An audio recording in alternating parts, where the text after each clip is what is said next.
तो शैलेश जी जैसे बात हो रही थी, ये 300 kg का फुल ऑटोमेटिक प्लांट है हमारा। ओके। इसमें स्टार्टिंग हम यहाँ से करते हैं स्क्रू कन्वेयर से। इसमें फुल ऑटोमेटिक प्लांट है, लेकिन एक मैनुअल काम इसमें सबसे पहले होता है, वो है रॉ मटेरियल को डालना। वो किसी भी मशीन में मैनुअली ही करना पड़ता है। तो इसकी कैपेसिटी क्या है वैसे, कितना केजी आता है? 300 kg का प्लांट है और इसकी कैपेसिटी लगभग आप मान के चलिए इसमें 200 kg 225 kg के आसपास आएगा। बट ये इसकी कैपेसिटी से फर्क नहीं पड़ता, क्योंकि ये कंटिन्यूस प्लांट है। इसमें जैसे ही थोड़ा सा कम हो माल, फिर और डाल दीजिए। तो हम यहीं से इनपुट स्टार्ट करते हैं, तो आपको जीरो से दिखाते हैं पूरा। चलो बेटा डालो। ओके, तो अभी हम सूजी डाल रहे हैं। हाँ, ये रॉ मटेरियल इसमें डाला है हमने। ओके। अब आप देखेंगे ना, इसमें बिल्कुल फाइन क्वालिटी का हमारा रॉ मटेरियल है ये, बिल्कुल दानेदार और बारीक। इसमें कोई ब्लैक स्पॉट, ब्लैक पार्टिकल नहीं है। तो यहाँ पर एक मोटर दिया है आपने। हाँ, ये मोटर है इसका, सारा मोटर क्रॉम्पटन का है हमारा। और आप देखोगे इसके कंट्रोल जो पैनल है, कंट्रोल पैनल में पीछे की तरफ हमने प्लग्स लगाए हैं, ताकि उसमें अलग से कोई भी तार नहीं लगाना पड़े। शॉर्ट सर्किट की कुछ इसमें कंडीशन हमने छोड़ी ही नहीं है। और क्या क्या फीचर्स है इसके? सर जैसे जैसे चलता जाएगा वैसे वैसे बताता जाता हूँ। मशीन फुल ऑटोमेटिक है, एक ऑपरेटर इसको ऑपरेट कर सकता है, 2 हेल्पर चाहिए। स्क्रू कन्वेयर है, इसमें रॉ मटेरियल यहाँ से सबसे पहले हम अपने वाले ऊपर के मॉइस्चर मिक्सचर में शिफ्ट करेंगे। ऑन करो स्क्रू कन्वेयर। अब देखिए सर, जैसे ऑन होएगा स्क्रू कन्वेयर, यहाँ से आपको लेवल डाउन होता हुआ दिखने लग जाएगा अपने आप। ये देखिए, ओके, मूवमेंट स्टार्ट हो गया है इसमें। Okay, it's all sunken. ऊपर शिफ्टिंग चालू हो गई है। ऊपर आप देखिए, यहाँ संकिन हो रहा है और यहाँ पर ये पूरा स्क्रू कन्वेयर से माल इसमें आ रहा है। हाँ, ओके। पानी चालू करना। Very nice. बबलू चालू करो ना। तो यहाँ से हम देख रहे हैं कि उधर से कम होता जा रहा है और इधर आता जा रहा है। हाँ हाँ हाँ, वेरी नाइस। बिल्कुल। हाँ, चालू करो। और यहाँ पे आपने ये जो वाटर टैंक दिया है, इससे पानी भी आता है? हाँ सर, इससे पानी चालू हो जाएगा। अभी इसमें मॉइस्चर मिक्स होना इसमें स्टार्ट हो जाएगा। ये देखिए, मिक्स होना चालू हो गया मॉइस्चर। ओके। तुम नीचे जाओ। तो मॉइस्चर आप इसमें सेट कर देते हैं और फिर मॉइस्चर उस हिसाब से हाँ, ये पानी ऑटो पे चलता है और उसके बाद में इसमें मॉइस्चर मिक्सर। तो इसमें आप देखेंगे सर, मॉइस्चर मिक्सचर में हमने यहाँ पे एक सेफ्टी के लिए ग्रिल्स दी हुई है। ये स्टेनलेस स्टील 304 की है। इसमें यहाँ किसी भी तरह का मैनुअल वर्कर का हाथ इसमें ना जाए, हाथ कटे नहीं, क्योंकि अर्लियर किसी टाइम पे काफ़ी एक्सीडेंट्स मशीन में होते थे। तो उसके बाद में ये चीज़ इंप्लीमेंट कर दी गई और उसके बाद में ताकि हाथ ना जाए। अब ये मॉइस्चर मिक्सचर बिल्कुल इक्विवेलेंट क्वांटिटी में इसको मिक्स कर देगा। And this screen can also be removed. हाँ, फॉर क्लीनिंग। यहाँ से देखेंगे फीडर ऑन कर दिया है हमने, जिससे मटेरियल आ गया है। और यहाँ पे मटेरियल की पेस्टिंग आप देखेंगे तो पूरी तरीके से जो इसमें जिलेटिनाइजेशन है वो हो चुका है रवे का। ऑन करो। और यहाँ पे जब ये ऑन होता है, इसके बाद में मटेरियल पूरा बॉल शेप में कन्वर्ट हो जाता है, जिसके कारण पूरी कंसिस्टेंसी आती है। इसके बाद में हम इसका गैस किट को लॉक कर देते हैं। ओके, इसमें वैक्यूम बनता है? हाँ, इसमें वैक्यूम सक्शन होता है। वो हम जब एक बार करेंगे एक्सट्रूजन डाई लगाने के बाद में, तो मैं उसका वैक्यूम का प्रेशर भी आपको दिखाऊंगा। ओके। इसके बाद में वहाँ पर दिखेगा। हाँ, इसके बाद हम मेन स्क्रू को ऑन करके यहाँ से थोड़ा मटेरियल बाहर निकाल लेते हैं। मेन स्क्रू, इसके बाद मेन स्क्रू लगा के हम मेन स्क्रू से थोड़ा बहुत मटेरियल बाहर निकाल लेते हैं, ताकि हम उसके मॉइस्चर को चेक कर सकें। और रोक लो। इसके बाद में हम इसमें डाई लगाएंगे और डाई निकाल के अपना प्रोडक्ट निकालेंगे। अच्छा, तो कोई सी भी डाई लगा सकते हैं हम? हाँ, अभी पहले हम एक बार मैक्रोनी की डाई लगा के आपको दिखाते हैं। ओके। और कितनी देर का प्रोसेस होता है डाई लगाने का? डाई लगाने का मैक्सिमम 5 से 10 मिनट का प्रोसीजर है। 15 मिनट में हम फ्रेश क्वालिटी निकाल रहे होंगे यहाँ पे आपके सामने। Very nice. तो ये एक बार हम जब डाई लगाते हैं, तो जब एक बार माल बन जाता है तो उसके बाद इसको क्लीन करना पड़ता है? बिल्कुल सर, मशीन को क्लीनिंग के लिए डेली टू डेली आपको इसमें 15 से 20 मिनट देने पड़ेंगे। और डाई लगाने का भी प्रोसीजर मैं आपको बताऊंगा अभी कितना ईजी है। डाई भी आपके सामने ही लगाएंगे इसमें। ओके सर, ये हमारा डाई होल्डर है और ये डाई होल्डर हमारा सॉलिड स्टेनलेस स्टील 304 में है। ये किसी भी तरह का कास्टिंग नहीं है। जो मैंने कंपैरिजन चार्ट आपको बताया था, उसमें एक ये भी पार्ट इंटीग्रल पार्ट है। कई बार ये कास्टिंग में बना देते हैं, जिसके कारण इसमें क्रैक्स आ जाते हैं टाइमिंग। ये सॉलिड स्टील में बनके इसको हमने खाली करके और इसमें थ्रेडिंग की हुई है। परफेक्ट। और इसमें किसी भी नट बोल्ट का यूज़ नहीं है, तो इजीली डाई हैंडल हो जाएगी। डाई लगाओ। ओके, तो अब हम डाई लगाएंगे इसमें। डाई लगाने के लिए सिंपली डाई होल्डर में अंदर शेप बनी हुई है, उसके अंदर डाई को रखना है। ओके सर, ये फिल्टर है और ये जाली है। किसी भी तरह की इम्प्योरिटीज़ अगर हमारे मटेरियल में किसी भी तरह में आ जाती है, तो फूड प्रोडक्ट में कोई भी डस्ट पार्टिकल या फिर कोई भी मिट्टी या कोई धागा ना जाए, उसके लिए हम ये स्टेनलेस स्टील 304 का एक फिल्टर यूज़ करते हैं डाई के पीछे, ताकि हमारी क्वालिटी कंसिस्टेंट बनी रहे। बहुत बढ़िया, मतलब इतना खाने का प्रोडक्ट है तो सेफ रहना चाहिए। बिल्कुल। और ये साइजिंग को डिवाइड करने के लिए है। ओके। हाँ, तो इतना फाइन होके जाता है? बिल्कुल फाइन होके जाता है। एक जना करो। हाँ, एक जना सर इसको आराम से हैंडल कर सकता है डाई को लगाने के लिए। 2 लोगों की ज़रूरत नहीं है।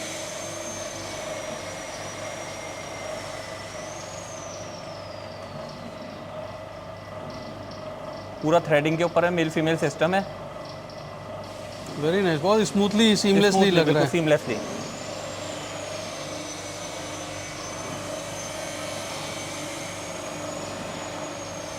बस लग गई, हमारी डाई इंस्टॉल हो गई है। Very nice. अब बस इसमें अब एक बार हम प्रोडक्ट निकालेंगे, प्रोडक्ट निकाल के हम इस पर वैक्यूम बनाएंगे, और जब तक वैक्यूम नहीं बनेगा लगभग हमारा 5 से 10 किलो माल बिना वैक्यूम का निकलेगा, जिसको हम शुरुआत में ही रिसाइकिल कर देंगे। रिसाइकिल हो जाता है वो, वेस्टेज कुछ भी नहीं है। Very nice. चलिए जी, डाई लग चुकी है और अब हम इसमें से प्रोडक्ट निकाल के दिखाएंगे, आपको निकलना चालू होगा। और ये देखिए, ज़्यादा बड़ा प्रोसीजर नहीं है, ये निकल गया है। अभी ये बिना वैक्यूम का मटेरियल निकल रहा है। अब हम इसमें वैक्यूम पंप ऑन करेंगे और वैक्यूम पंप का प्रेशर देखिएगा कैसे ग्रेजुअली इंक्रीज होएगा। ऑन करो, फिर देखिए, ये हमारा फर्स्ट शॉट में वैक्यूम पंप है, क्योंकि हम लोग डिकॉन का वैक्यूम पंप यूज़ करते हैं, जिसमें एक एक्स्ट्रा मॉइस्चर फिल्टर लगा हुआ है, और इसी मॉइस्चर फिल्टर के कारण हमारे वैक्यूम पंप की लाइफ बहुत अच्छी इंक्रीज हो जाती है, और हमारे वैक्यूम में सक्शन पूरा 700 PSI को टच करता है। इतना जल्दी? इतना जल्दी। अब आप यहाँ देखेंगे, मेरा ग्लव्स देखेंगे तो ग्लव पूरा सक्शन कर लिया इसने। वेरी नाइस, फाड़ भी दिया पूरा। इस लेवल पे है। एक बार रोक दो। इसके बाद में हम कटर इंस्टॉल कर रहे हैं, ताकि इसकी हम परफेक्ट साइज में कटिंग कर सके। कटर लगाना सिंपल प्रोसेस है, हर चीज़ हमारे नट बोल्ट पे है, मेल फीमेल की। ओके। मुश्किल से 2 से 3 मिनट का टाइम हमारा कटर लगाने में जाएगा इसमें। ओके, तो ये जो है पास्ता को जिस साइज में काटना है वो फिक्स कर देता है। इस मशीन में हमारी 3 मोटर्स VFD पे है, और 500 kg से ऊपर जो मशीनें होती है उसमें 4 मशीनें VFD पे होती है, जैसे कटर की, स्क्रू कन्वेयर की, मेन मोटर की और पानी की, ताकि ये चारों सिस्टम ऑटोमेटिकली चल सके। मेन मोटर को VFD पे होने का बेनिफिट ये है कि हम साइज को, मशीन की स्पीड को कभी भी कम ज़्यादा कर सकते हैं।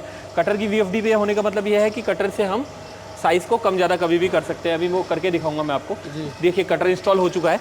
डाई एक बार हट जाओ पीछे। और वो कंट्रोल पैनल से वो कर रहे हैं कंट्रोल। हाँ, कंट्रोल पैनल से करके हमने डाई के ऊपर एक बार कटर को सेट करके देख लिया है कि कहीं से भी कटर किसी डाई के इंसर्ट से टच तो नहीं हो रहा है। तो एक सिंगल ऑपरेटर बड़े आराम से ऑपरेट कर बिल्कुल इजीली आप देखेंगे ना, मैं तो कुछ कर भी नहीं रहा हूँ जी, केवल एक्सप्लेन ही कर रहा हूँ, वही चला रहे हैं। ये एक्सट्रूजन चालू किया है, अभी हमारा बिना वैक्यूम का मटेरियल आ रहा है। धीरे धीरे मटेरियल का कलर चेंज होता जाएगा जैसे ही वैक्यूम हमारा इसमें बनता रहेगा। अभी आप देख रहे हैं इसमें वाइट लाइंस आ रही है मटेरियल में, वाइट पार्टिकल्स आ रहे हैं। ये सब खत्म हो जाएगा 2 मिनट में, जैसे ही हमारा वैक्यूम सक्शन एक परफेक्ट लेवल तक पहुंच जाएगा। ओके, तो वाइब्रेटर भी ऑन कर दिया? वाइब्रेटर भी हमने ऑन कर दिया। ये सारा मटेरियल स्टार्टिंग में हम अभी रिसाइकिल कर लेंगे। ओके, तो ये प्रोसीजर रहता ही रहता है? ये प्रोसीजर रहेगा ही रहेगा सर। अब एक बार रोक दो। वैक्यूम स्टार्ट कर दिया है हमने, और वैक्यूम स्टार्ट करते ही वैक्यूम प्रेशर बहुत बिल्कुल रॉकेट की जैसे इंक्रीज होता जा रहा है, कहीं भी नहीं रुक रहा है। उसके देखिए पूरा चला गया, ये 600 क्रॉस कर गया है अपना। और जब एक्सट्रूजन होगा तो 600 से 700 के बीच में वेरी करता रहेगा। 700 जाएगा, कभी 600 आएगा, तभी जाके हमारी क्वालिटी मटेरियल निकलेगा। ये स्टार्ट कर दिया है और यहाँ से मटेरियल 1 शॉट में निकलना स्टार्ट हो गया है। Very nice. यहाँ से हम स्पीड कम ज़्यादा कभी भी कर सकते हैं। अभी मैं स्पीड थोड़ी कम करवाता हूँ ताकि एक्सट्रूजन समझ में आए। स्पीड कम करो। ओके, ये वाइब्रेटर ऑन कर दिया आपने? ये वाइब्रेटर भी हमने ऑन कर दिया। वाइब्रेटर पूरे मॉइस्चर को हम यहाँ देखेंगे तो मॉइस्चर ज़्यादा है, और यहाँ पे देखेंगे मटेरियल का मॉइस्चर काफ़ी कम हो चुका है। तो ये वाइब्रेटर ये जो मॉइस्चर को डाउन कर रहा है। अब मैं पहले कटर की स्पीड तेज़ करवा रहा हूँ, तो आप देखेंगे मटेरियल छोटा साइज़ का कटने लगेगा। ओके, तो साइज़ हम कंट्रोल कर सकते हैं। कटर तेज़ करो, कटर तेज़ करना है, तेज़ करना है कमल किशोर। ये देखिए, कटर तेज़ करते ही मटेरियल छोटे साइज़ का कटने लगा है। ओके, तो हम कितने भी साइज़ का मशीन की स्पीड बढ़ाते ही वापस अपना मटेरियल बढ़ा आने लगेगा। मशीन की स्पीड तेज़ करो, तो हम स्पीड कहीं भी जाके कंट्रोल कर सकते हैं, मेन मोटर पे भी और कटर पे भी। ओके, और अभी वैक्यूम कितना पहुंच गया ये? वैक्यूम 700 नियर बाय है। ओके, तो 600 के ऊपर माल अच्छा बनने लगता है? 600 के ऊपर देखिए आप, कोई भी क्वालिटी अच्छी आएगी। सक्शन किस लेवल पे है वो सक्शन मैं आपको एक बार करके दिखाता हूँ इसमें। ओके, तो ये देखिए मेरे ग्लव्स को पूरा खींच लेता है, ये फाड़ दिया है इसने मेरे ग्लव्स को। वेरी नाइस, बहुत ज़बरदस्त। मैंने लीक किया था, उसके बाद वैक्यूम वापस अपनी जगह जाके बन गया है। तो अभी हम अगर इसको नॉर्मल स्पीड करते हैं तो जनरली हम 25% स्पीड पे चलाते हैं इसको। हाँ, 25% स्पीड पे भी अपना पूरा प्रोडक्शन लेके जा रहा है, अच्छे तरीके से आ रहा है। और इसमें कंट्रोल करने के लिए ऑप्टिमम हमने यहाँ पे 2 पाइप दे करके चिल्लर मशीन के साथ यूज़ किया है। हमारी हर मशीन में चिल्लर होता है और चिल्लर हमारी मशीन का एक इंटीग्रल पार्ट है, क्योंकि यहाँ से ये बैरल के टेम्परेचर को कंट्रोल रखता है और मटेरियल किसी भी तरह का कच्चा पक्का नहीं आता है। तो बाकी जो लोग यूज़ करते हैं वो एक वाटर सर कोई वाटर रिसाइकल, कोई कूलिंग टावर, इस तरीके की चीज़ यूज़ करते हैं। कूलिंग टावर और चिल्लर में इतना ही फ़र्क है जैसा एसी में और कूलर में होता है। तो एसी और कूलर की टेक्नोलॉजी में अंतर है, इसमें एक बार 15 लीटर पानी डलता है और सालों साल तक हमको पानी नहीं चेंज करना पड़ता है। ये इसके बैरल के चारों तरफ जैकेट बन के उसके टेम्परेचर को कंट्रोल रखता है। तो एक्सट्रूजन में जो हमारा मटेरियल निकलता है वो मटेरियल बिल्कुल खिला हुआ रहता है, कुकिंग करने के बाद में खिचड़ी टाइप नहीं बनता है।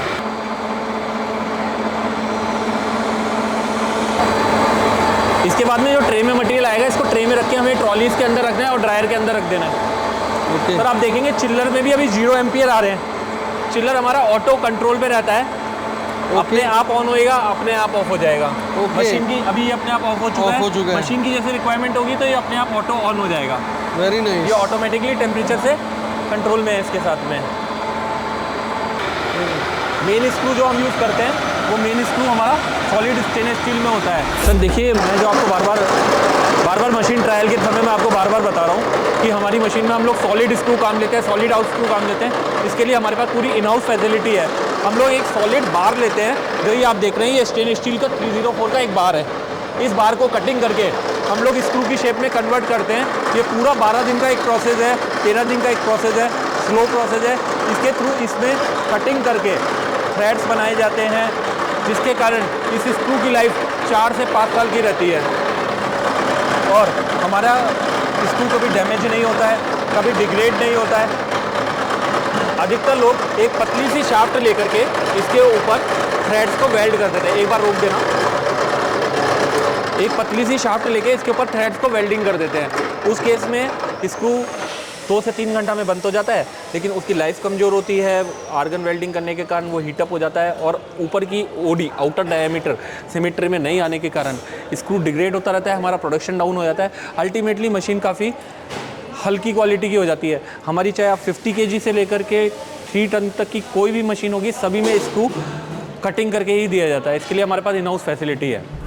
तो इसमें वैक्यूम पंप हमने काफ़ी हैवी यूज़ किया हुआ है। ये वैक्यूम पंप का मॉइस्चर फिल्टर है। वैक्यूम पंप इस स्ट्रक्चर के नीचे लगा हुआ है। ये पूरी मशीन सिंगल स्ट्रक्चर में बनी हुई है। काफ़ी हैवी ड्यूटी मशीन है। इस मशीन में आप देखेंगे 1 2 3 4 5 6 7 8 पावर के इनपुट यहाँ पर है। उसके अलावा मेन मोटर का अंदर से है। टोटल 9 पावर इनपुट्स है, जिसमें 7 मोटर्स है, एक चिल्लर और एक वैक्यूम पंप। ओके, एक स्क्रू कन्वेयर की भी मोटर है। स्क्रू कन्वेयर, एक मॉइस्चर मिक्सचर, एक फीडिंग, एक अपना वैक्यूम कटर, मेन मोटर, ऐसे करके पूरी फर्न है। इसमें सारी मोटर्स क्रॉम्पटन की लगी हुई है। हाई क्वालिटी गियर बॉक्सेज हैं प्रीमियम के।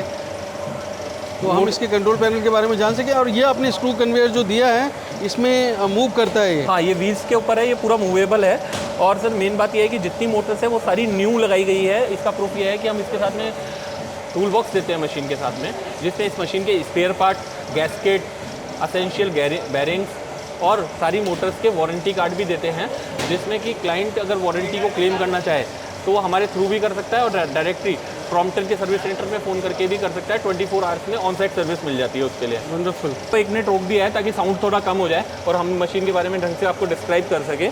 इसमें मेन स्क्रू जो लगा है, जिसके थ्रू एक्सट्रूजन आ रहा था, वो हमारा सॉलिड स्टेनलेस स्टील में लगा हुआ है, जो हमारे पास इन हाउस कटिंग होता है स्क्रू। और स्क्रू कटिंग का ही 12 डेज़ का अपने आप में एक प्रोसीजर है। और जनरली मैन्युफैक्चरर वेल्डिंग वाला स्क्रू काम लेते हैं, जो बहुत लो क्वालिटी होता है, जल्दी से डिग्रेड हो जाता है या टूट भी सकता है। हमारे स्क्रू की हम 5 साल की गारंटी देते हैं। साथ में मेन डाई होल्डर की भी 5 साल की गारंटी है। और 5 साल की गारंटी इसलिए दे रहे हैं क्योंकि लाइफ टाइम टूटेगा ही नहीं। Very nice. इसलिए हम 5 साल की गारंटी दे रहे हैं। सिंगल पीस में बना है? सिंगल पीस में बना है ये सब कुछ। वंडरफुल। तो ये हम स्क्रू कन्वेयर हटा के कंट्रोल पैनल देख सकते हैं? बिल्कुल सर। एक बार स्क्रू कन्वेयर हटवा रहा, स्क्रू कन्वेयर रिमूव करवा दो। हाँ, इसका कनेक्शन हटा दीजिए। तो इसको हटाना भी इतना आसान है? हाँ, ये बिल्कुल रिमूव कर सकते हैं।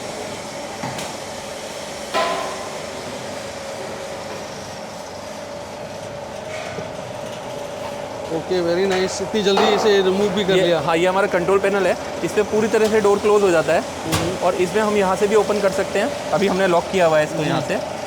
और इसके अंदर क्या क्या है और ये सारे बटन्स क्या हैं? सिंपल टू ऑपरेट है। ये हमारे 3 वोल्टेज दिखा रहा है यहाँ से। तीनों फेस के वोल्टेज दिखा रहा है।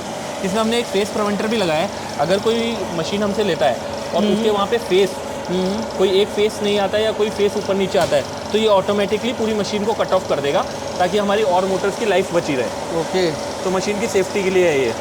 और ये ड्राइव्स वगैरह कैसे हैं? ये 3 VFD है, एक मेन मोटर के लिए, एक कटर के लिए, एक स्क्रू कन्वेयर के लिए, जो मैंने अभी आपको एक्सप्लेन किया है थोड़ी देर पहले। और ये स्नाइडर का क्या लगा हुआ है? इस मशीन में सारे स्नाइडर के ही कॉन्ट्रैक्टर लगे हुए हैं, स्नाइडर की MCV लगी हुई है, सारा ब्रांडेड सामान लगा हुआ है, कोई भी लोकल मटेरियल यूज़ नहीं किया गया है। Very nice. और ब्रांड प्रेफरेंस की तो ये बात है कि ये सुपीरियर ब्रांड है। इसके अलावा अगर क्लाइंट का खुद का कस्टमाइजेशन है कि हमें यही ब्रांड लगा के दो, मोटर क्रॉम्पटन की नहीं चाहिए, किसी और ब्रांड की चाहिए, तो उसके लिए हम फ्लेक्सिबल हैं, क्लाइंट की चॉइस के अकॉर्डिंग काम करते हैं। तो ये जो 300 kg/h की मशीन है, इसके लिए कितने kV का कनेक्शन चाहिए होगा? इसमें लगभग 22 किलोवाट 3 फेस का कनेक्शन चाहिए।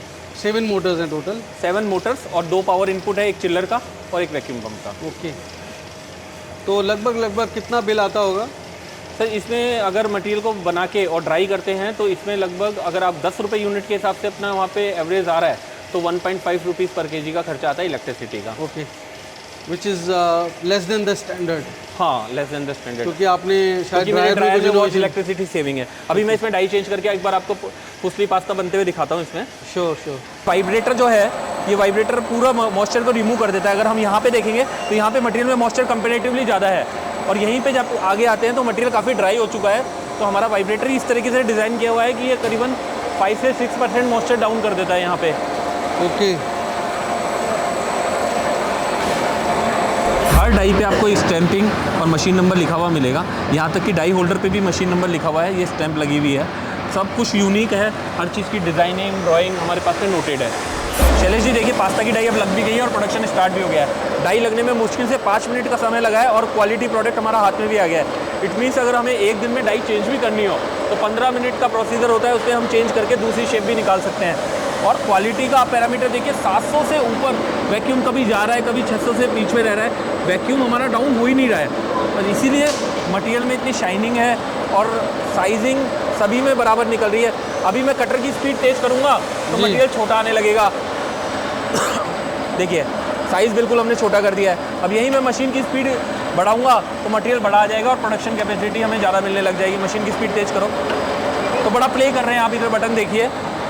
ओके, तो इससे बटन पर से इसको बार बार हमें नहीं करना होता है, एक बार सेट हो जाता है। यहाँ पे हम लोग ट्रायल कर रहे हैं, इसलिए मैं आपको ये सब करके दिखा रहा हूँ ताकि हमारे जो व्यूअर है या क्लाइंट्स है उनको एक बेहतर आइडिया मिल पाए। सिंगल ऑपरेटर से ऑपरेट करे जाने वाली मशीन है और इसमें बेस्ट बात यह है कि खाली 2 हेल्पर चाहिए और उसके बाद में एक सिंगल ऑपरेटर चाहिए। मशीन ये देखिए मैंने स्पीड बढ़ाई है तो माल और बड़ा आने लगा है। ये मैंने 80% पे मटेरियल बना रहे हैं अभी हम लोग, तो यहाँ देखिए आप प्रोडक्शन कितना अच्छा आ रहा है और शेप कितनी अच्छी बन के आ रही है।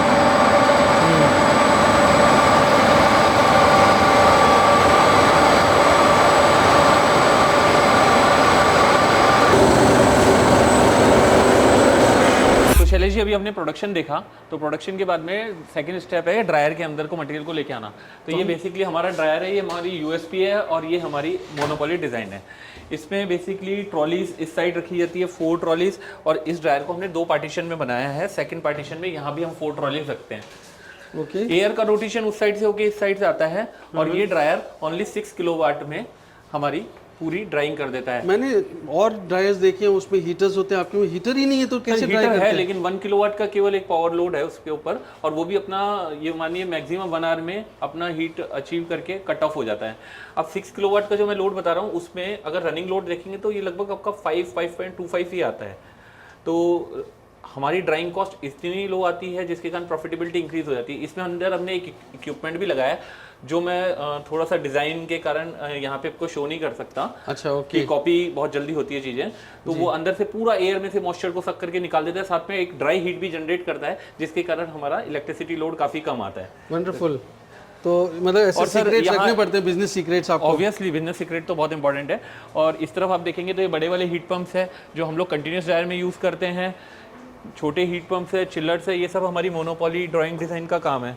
ओके, ये सब आप खुद डिज़ाइन करते हैं? ये स्टेनलेस स्टील की 304 की ट्रेज हैं। अगर हम चाहे तो वुडन ट्रेज भी यूज़ कर सकते हैं। एक वुडन ट्रे दिखाना अखिलेश।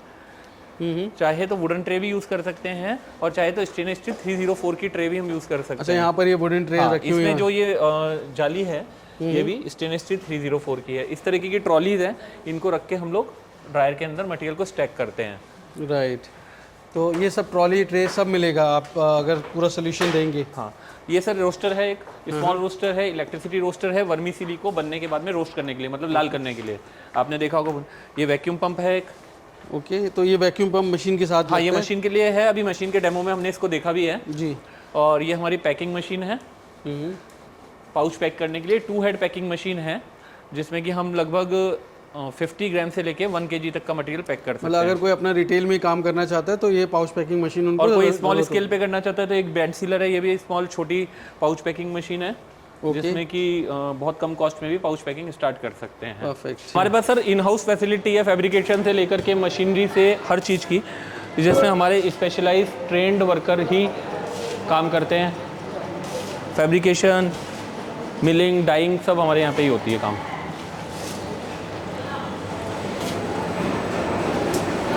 एक एक चीज़ को रीचेक करके ही मशीन सप्लाई की जाती है।